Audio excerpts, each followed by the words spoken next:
and this is the Nonprofit Corner Podcast with your host, Dr. Victoria Boyd. And welcome to the Nonprofit Corner Podcast. And this is your host, Dr. Victoria Boyd.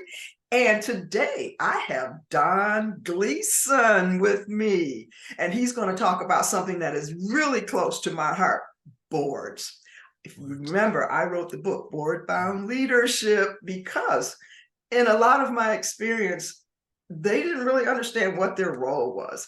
And we're going to talk about that in a while. But Don, welcome to the Nonprofit Corner, podcast. How are you doing today? Oh, I'm doing fantastic, and I appreciate the opportunity to be here. This is going to be a lot of fun. I've been on about 5 or 6 different boards, and I've just owned a nonprofit the last 3 years, so I understand it from both sides of the avenue. So I'm really excited to get in and discuss this. So thanks for the opportunity. I'm doing great. That's great. That's great. But before we talk about that topic, because actually talking about boards, we could probably go on for 2 or 3 hours, but we won't make the poor listeners stand by as we get on our little soapbox and wave our flags. But you just mentioned that you've been on many boards, but give us a little bit more background of really, how did you get to where you are today? How did you end up being on boards? Give us some history. Yeah, it's been a life that I never would have expected it when I got out of high school and I got out of college. Okay. All I wanted to be was an environmental engineer. I wanted to design wastewater treatment plants. But in 1982, when I graduated college, there was very few jobs. It was the recession in Ronald Reagan's first term. And remember back to 16% interest rates. Oh, yeah. 20% unemployment, higher for college students. I had 454 rejection letters at my graduation party, just saying companies that weren't hiring. Yeah. So I joined the Air Force. Through the Air Force, as I grew, I got into leadership positions as squadron commander and then as a group commander. When I was a group commander at Offutt Air Force Base in Omaha, I was asked to be I can't think, it was non-voting member of both the Bellevue Chamber Board as well as the Red Cross Heartland Chapter Board. And so that was my first experience getting into it. And then at the same time, I got onto the board with the Board of Education. A little bit different, not a nonprofit necessarily, but a board to understand it. And then as I moved into what I thought was going to be retirement after 9 years with Booz Allen Hamilton after the military, so that was 27 years military, 9 years corporate, I got into several other boards with the Alamo PM Project Management Institute and back to the San Antonio Red Cross chapter, and then the Society of American Military Engineers. And so I've had a number of those opportunities to serve. And that was one of my goals, is to give back to the community. And that's how I'm giving back. In fact, I'm now talking to a guy in Rwanda about the Global Green Project, and he's building a nonprofit and how I can help him. So I've had a broad experience with boards, as we said in the very beginning, but it was really because when I joined the military for 4 years, no more, I was going to get back out and design wastewater treatment plants. God had a different plan for me, and he took me on a different path, and it was much better than I ever could have imagined. My life has turned out to be fantastic. I'm married with 3 kids, 4 grandkids. Man, I'm just blessed. And so it's neat to be able to get on a podcast like this and talk about some of those things that I've learned and help others through the process. Absolutely. And that's totally what we're here about. The Philanthropreneur Foundation, we're a nonprofit for nonprofits, and that means we're here to help. And the whole Nonprofit Corner podcast is here to educate, bring awareness and resources, and you are one of our fantastic resources. Excellent. And we're going to be talking shortly about one of my soapbox type things I stand on, which is board and what is their role and responsibility. But before we get into that, so you have a company though, and it's called Achieve New Heights. Give us a little, what does that do? As I came through the military, I was focused in the environment, right? Okay. My goal was to clean America's waters. But as I got into greater leadership positions, I found that there was really a a lack of really good training on leadership. I mean, you can cover certain things, and I remember in the Air Force we talked about laissez-faire or directive, but there's so many other ways, so much more to learn about leadership. I'm a John Maxwell Executive Director, Maxwell Leadership Executive Yeah. Director, Okay. and there are so much to learn, and he puts it into really simple terms. So I wanted to start a company to reach out to other organizations and help them develop leadership. So my company, Achieve New Heights, is about taking leaders to the next level, helping them achieve new heights in their leadership ability, to achieve new heights in their team and individual performance and their profits and revenue. And those are directly linked. So I almost, in some respects, get into being a business coach, because we Yeah. start talking about Okay. how leadership focuses into the business, which is what we're probably going to get into today a little bit, because that's what you got to do as a nonprofit. So and that's what my company does. I do speaking, training, and coaching, as well as assessments, individual and team assessments, all about leadership. Absolutely. I've done a lot of blogs, and especially because the first uh, component, there's 4 modules in the book. The Mhm. first component is leadership. You That's know, right. you That's know, right. and once again, we'll get into this more Mhm. when we talk about the roles and responsibilities of boards. But just the name, board of directors, should indicate a little bit about what their role is Mhm. in being a visionary and a leader, which doesn't necessarily mean that they're going to be involved in the day-to-day operations, That's right. which is let's say a separation of duties. That's um, right. But important. Oh, that's so important. yeah, absolutely. And I've heard you. I often talk about intentional leadership. Mhm. I don't know if you've used that or. Um, 100%.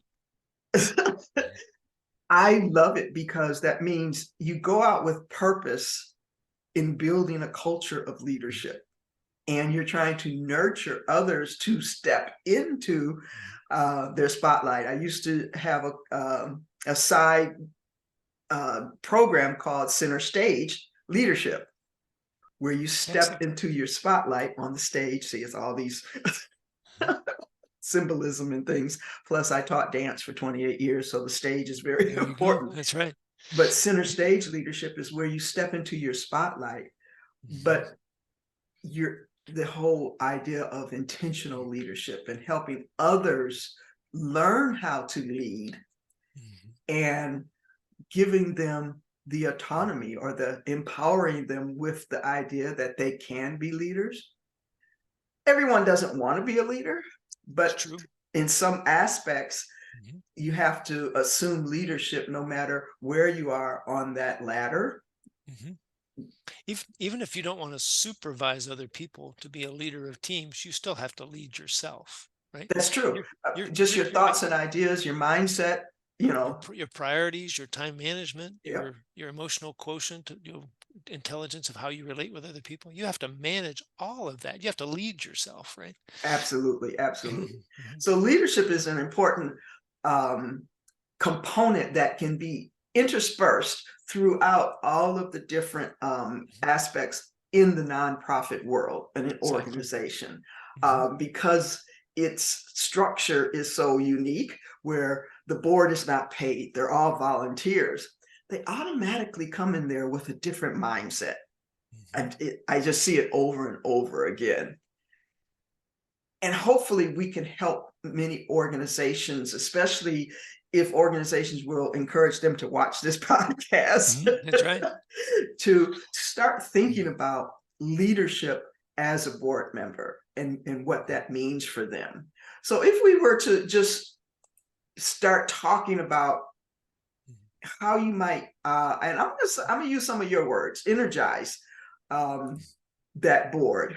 What would be Mhm. some of the first key steps just to energize? We're not talking about their roles and responsibilities yet, but Mhm. just what would be a couple steps you might take to I, th- energize I think they need to understand what the purpose of the organization is, right? If them? I'm going to Yes, come onto a board and be motivated and to do the things that the organization is going to need me to do, I need to understand what the mission is, what the purpose is, who the customers are, right? So like when I was on the Red Cross board, you had a house fire. Our job was to get out to that house fire, help them because they may have lost everything. Yeah. How do I get them into a hotel room? How do I get them food? How do I get them clothes for the first couple of days until they can get to other United Way organizations that can help them long term, right? Think about the floods in Houston. We did that. They could go all over all the natural disasters. We do that kind of, Red Cross is doing that kind of thing. So when they understand what that purpose and mission and who the client is, they get that energy to help. And if you're not energized by that, you're on the wrong board. Right. That's true. And I'm glad you said that because as you were speaking, now this leads to the whole process of how are you vetting? Because, that's a part of what you're going to talk about is That's right. have you asked them or do they really understand why they're there? And a part of that is in that vetting process. You can't meet somebody and ask them to be on your board in that same meeting. That's You just can, but it's not going to be working. It's not going to work. right. You Oh, may hit it, but it'll be by random, not by design. absolutely. And a part of that vetting process is to see if do they have a passion point That's or right. are interested in your mission, your goals, what you stand for. Because Right. yes, there's a lot of executives out there that are in finance. And I've heard something, oh, I guess we need a lawyer. Why? Do you plan on breaking the law and you need some legal advice? Yeah. I always throw that out there because people or organizations think, well, we need a CPA and we need a lawyer on our board. Do you really?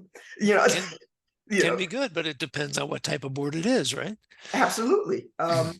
I always say, why do you need a lawyer? Do you plan on breaking the law and they need to get you out of that? Mhm. If you're, a service based, do you really have a need for the legal services of a lawyer? Or could that spot serve someone that actually has a network, in getting food donated or things like that? So once again, have you vetted Yeah. these Yeah. candidates for your board? And like you mentioned, what do you need on your board? Like you were talking about the person in Rwanda, what do you need? What are your services that you're going to provide? Yeah, and that first step is to figure out what you as a nonprofit need, right? Yes. Are you looking for a board to give you direction? Are you looking for a board to give you, so the direction would be they're overseeing the operation. And if you get out of those boundaries and you're not achieving the metrics, they help you get back. So then I need business minded people, right? I'm going to probably need a lawyer and a CPA and Right. some of those people to help me manage the business. If I just need advice, right? My nonprofit this last couple of years was helping military in transition using the mastermind. So I wanted people who had transitioned out of the military who understood the process to make Right. sure we were giving the right advice and giving them the right information, giving them the right opportunities. We're solving their need, right? But if it's a fundraising board, I need people who have the connections, like you said, the Rolodex. When I was with the Red Cross, the first time it was an operational board, then became a fundraising board the second time in San Antonio. So they were hiring me for my Rolodex. It was Absolutely. the connections I had and the willingness to make connections to people that had money who were willing to donate and support the Red Cross mission. And if you don't know what type of board you want, you're going to hire the wrong people because you Right. can't get any person to fit all three of those. They're Right. very Yeah. specific people. Absolutely. Mhm. We're on the exact same Yeah, page. And to me, that's all in pre-board activities. It's the that's right. process of putting your board together. Okay, we're going to continue to talk about this, but we're going to take a real quick break right here, and Okay. we will be back with the Nonprofit Corner podcast. A Philanthropreneur Foundation provides concierge services for nonprofit startups and websites. Google Ad Grant training, second Wednesday of every month. TPF Network on YouTube, find training and other great resources, plus the Nonprofit Corner podcast. And don't miss the membership program, Lighting the Way to Success, a dynamic community for personal and organizational growth. Okay, we are back with the Nonprofit Corner podcast and my guest, Don Gleason of Achieve New Heights. That's his company.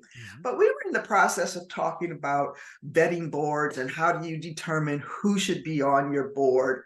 But let's get into the meat of what we're really going to talk about today. And that is what roles the board performs. We want to be clear about what their role is, what expectations are, and then hold people to that commitment. So let's just take the first one. Be clear what role the board performs. And a lot of that we might have touched on when we talked about what do you need them to do. We talked about, is it a governance board? Is it a fundraising board? Operational board? So give us some more in-depth about being clear on board performance. Yeah, I go back to what Dave Ramsey says all the time, which is to be unclear is to be unkind. And I think it doesn't matter if it's a corporate position, a government position, a nonprofit position. If you are not clear on what the expectations of that person are, then you're really not being kind to them because you're setting them up for failure. Disservice. That's right. So too often when I've got onto some boards and I started talking to some board members, and when I became the board chair of the San Antonio Red Cross chapter, I would sit down and say, okay, I'm vetting you. What do you know? Yeah. Well, I really don't know much about the mission. I don't know much about what you're asking me to do. Like, well, I'm like the final approval for you to join the board. How did you get to this point? Right. So I think like we said in the very beginning, you got to know what you're looking for. And then in terms of, is it operational governance or fundraising? But then what type of skills do you need on there, right? Are you just hiring them for the fundraising? Are you just hiring from the Rolodex? Do you have a good communicator? We had a great communicator. This guy actually worked for Adobe as a software guy, but I got him on the teleconferences. We were doing telethons, raising money after big natural disasters. He became the guy I put up in front, and he loved it. And I learned so much watching him communicate.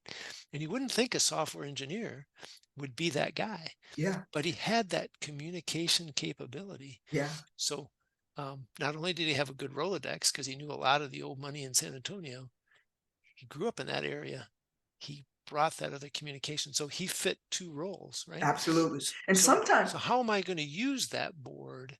Sometimes the best question to ask is, what do you like to do? Yeah. It doesn't necessarily what their job has been, because I've had conversation with, she was a former banker and everybody thought she loved finance, but she loved marketing. So it's good just to ask, what do you like to do? Yeah. That's one of the reasons I'm in the business that I'm in with Achieve New Heights, which is a big part right now is career transition, because people are misaligned. They took a job or they got promoted into a job that really doesn't energize them. Like you said, okay. So let's touch on that, because that deals with these boards too. Many of them are misaligned. That's right. So what are some of the dangers of misalignment on a board? Well, they lose the energy. They don't feel qualified, right? Imposter syndrome is so real. Oh, okay. Yeah, they don't feel qualified to do the things that you're asking them to do. And therefore, they will shy away from the opportunities. They will not give it their best shake at the opportunity. The organization isn't being served in the right way, and they will underachieve the goals they've laid out there. So I think being in the right role is so important. Now, people sometimes argue with me about, oh, it's not all about the right role. I can do almost anything. And in the military, we got a lot of training on just jumping into positions that we were misaligned for. But I still think that it wasn't necessarily the best strategy. Right. Because they weren't the best. They spent a lot of time learning. They were unsure until they got comfortable and they got knowledgeable, because you just don't know what you don't know. Right? And also the difference between that, in the military, it's still a job. Nonprofit boards, these are volunteers. They can walk away whenever they want to. Yeah. And so the incentives, the motivation has to be supplied. That's right. To keep them engaged. And I get a lot of questions often. I'm just not, my board is just not engaged. What am I doing wrong? Ask them. That's right. So I can't think of who that was. who said, if you're in a company, and I think the same thing works on a board or a nonprofit staff, whatever, if you got disengaged people, your hiring process was wrong. Yeah. You brought the wrong people in, or you didn't articulate them in their onboarding what Yep. their role was. And hopefully all that goes together, right? I Yep. need to know what Absolutely. I'm That looking goes back to for. that whole vetting process. Yeah, exactly. So that when they're there, they know the mission, they know they're part of the mission, they're applying their skills to that mission, and they're focused in on achieving it, and they want to be there. I think Yeah. too many, and I see this a lot, too many board members want to be there because it fattens up their resume. Oh, If they yeah. want to move up in their company, the company is looking for community involvement. So, hey, I'm on a board. I'm on a big board, like Red Cross or school board or whatever it might be, right? And it looks good. But if you ever come back and ask them the question, so tell me what you're doing, or you ask the board chair, tell me what they've done, You're right. it's not there. Yeah. See, So see, it's by I'm name over here only. That's percolating my terrible. next blog. Yeah. I spent Why you way too shouldn't much use a time. board to build your resume. Yeah. Yeah. Yeah. And I think we keep circling back to alignment, Mm-hmm. vetting, the process of making sure it's a good fit. Because technically, organizations, you have to realize you are hiring, even though it's a volunteer position, you have the capability to hire who comes onto your board. And there should be a lot of conversation and input. And a lot of times I see where, okay, let's say the annual meeting's coming up in October, and they know they have 2 board positions that they need to fill. And so they don't even put together the nomination committee until the month before. I feel that nomination committee should be a standing committee that's always doing its job, that is always inviting potential candidates to events throughout the year, through activities.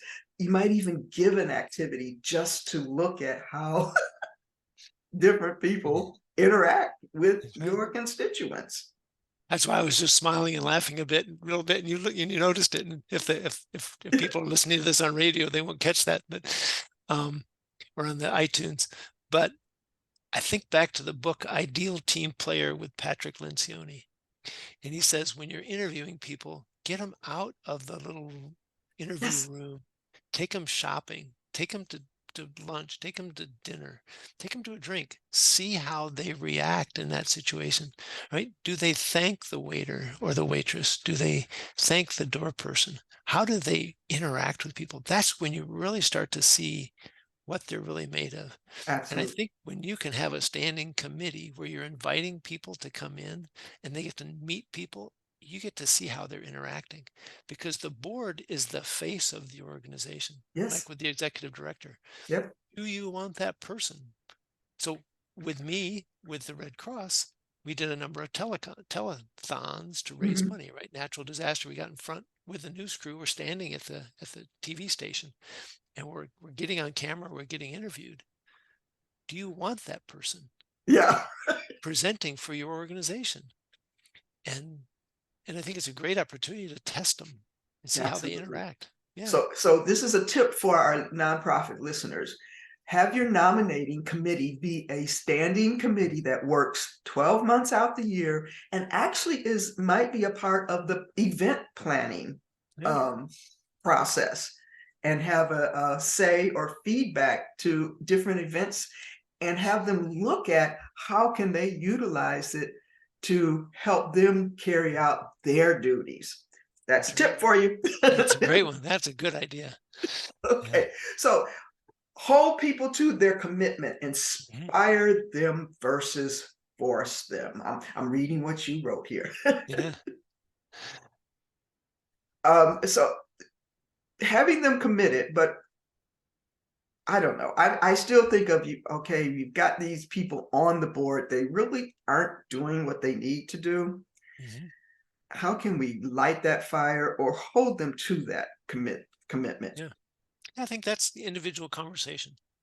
Again, Okay. back to corporate. I see so much connection between what we do in corporate, what we do in nonprofits. And Leading people is leading people. yeah, So if I got somebody on the corporate side or the nonprofit side that's not motivated, they're not energized, then I need to sit down and talk to them.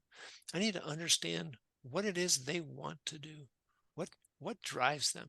And we say sometimes in the corporate side, well, I hired them to do whatever I need them to do. No, not today. yeah, You hire them because they have a certain skill and a certain passion that fits into your company. Same on the board, or same as the staff on the nonprofit. I'm bringing them there for a reason. We just talked it, right? Vetting, interest, motivation, energy. So if they're not energized, let's sit down and talk. There may be something going on in their life true. that we just need to know of. A Yeah. parent who's, they're stressed because a parent's not doing well, their kid's not doing well in school, maybe they got in trouble. What is it that's going on in their life right now? Yeah. I said it a few minutes ago. Ask. Yeah, ask the question. There might be something you said or somebody else said that's now upset them, and they've just lost interest. And how do you now resolve that? There's a whole book called Crucial Conversations. There's a number of those out there. But how do I help overcome that block in communication between key staff, key members, key board members, so that they can be productive again? And you won't know that unless you ask. Now, before that, you've got to have the trust. If you haven't built trust amongst the team, amongst individual members, you're not going to get them to open up. Hmm. So you've got to be there and communicate and have the right attitude and lead them, help them.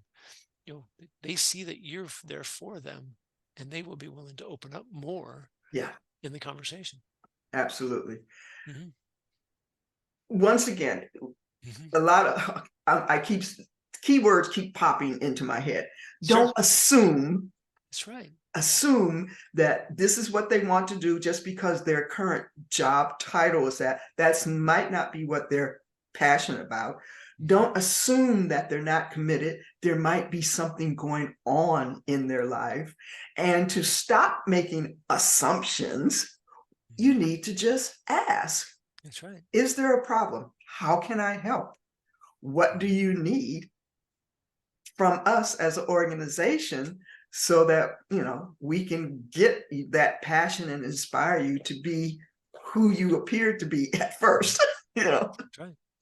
Yeah, I had a situation. Now this is corporate again, but the same thing would happen in a nonprofit, whether it be Well, I tell board. nonprofits, throw the word nonprofit out. You are Yeah, a for purpose business. yeah, I like that, for And that is purpose. exactly how the Yeah. philanthropreneur name, philanthropy and entrepreneurship. Even though you're in Philanthropy. philanthropy, that world, Hmm. you have to act like an entrepreneur.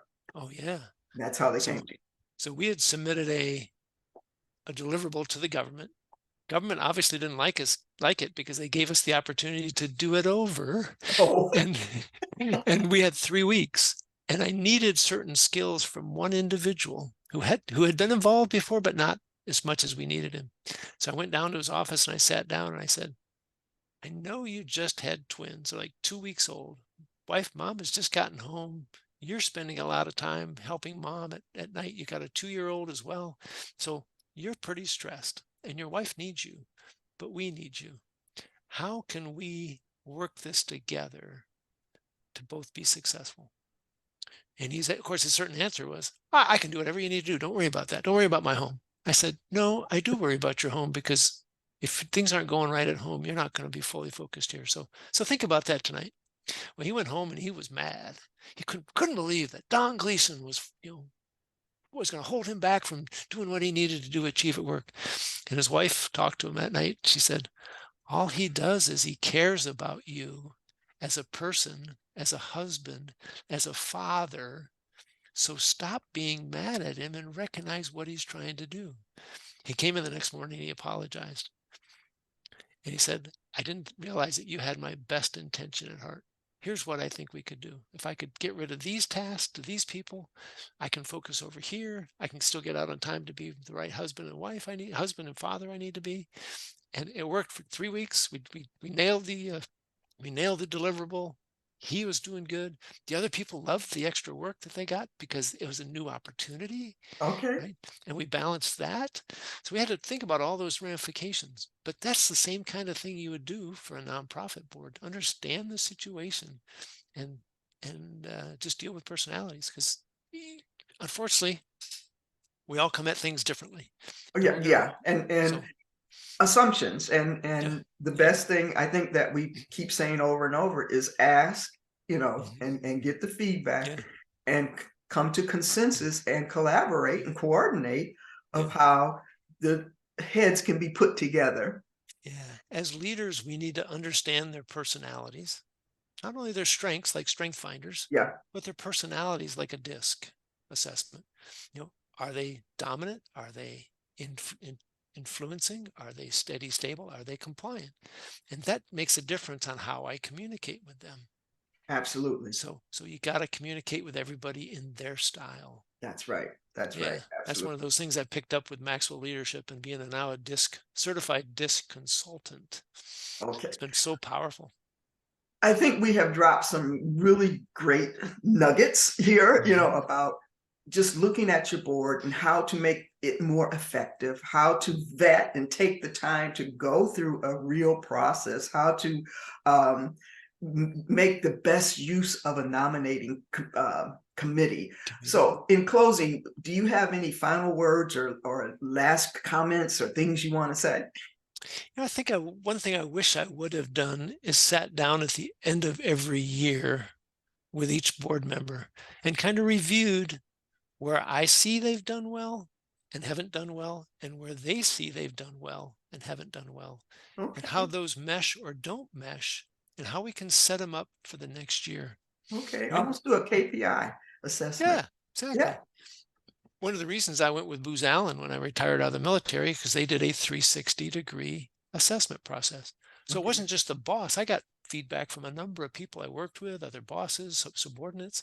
I got a good perspective on what I was doing right or wrong. That same idea to a board member, to help them understand, are they really on target? Are they not measuring up? Right? Are they exceeding? Or Yeah. how can they help train some of the other people on the board? There's And so many different opportunities that could come out of that conversation. absolutely. And I think that goes back to the first thing we talked about, be clear Yep. what role the board performs, because Mhm, if they're clear of what the expectations are, mhm, then they know how to apply some of their application in terms of performance.